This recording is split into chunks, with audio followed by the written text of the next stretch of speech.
எல்லாருக்கும் வணக்கங்க. ஜோதிஸ் கிச்சனில் இன்றைக்கி நம்ம பார்க்க போகிற ரெசிபி கேரட் வறுவல். ருசியான ஒரு கேரட் வறுவல் செய்யலாங்க. இதை எப்படி செய்கிறதுன்னு பார்க்கலாம். கேரட் கட் பண்ணி கழுவி எடுத்து வச்சுருக்கோங்க. இன்னும் தாளிச்சு விட்டுக்கலாம்.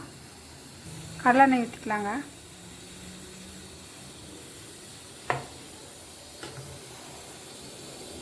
எண்ணெய் சூடாகிடுச்சுங்க. இன்னைக்கு கடுகு, உளுந்தம்பருப்பு, ஜீரகம் போட்டுக்கலாம். வெங்காயம் போட்டுக்கலாங்க, சின்ன வெங்காயம். கருவேப்பிலை போட்டுக்கலாம். மஞ்சள் தூள் போட்டுக்கலாங்க. வரமிளகாத்தூள், கரம் மசாலா, உப்பு போட்டுக்கலாங்க தேவையான அளவு. கேரட் போட்டுக்கலாங்க.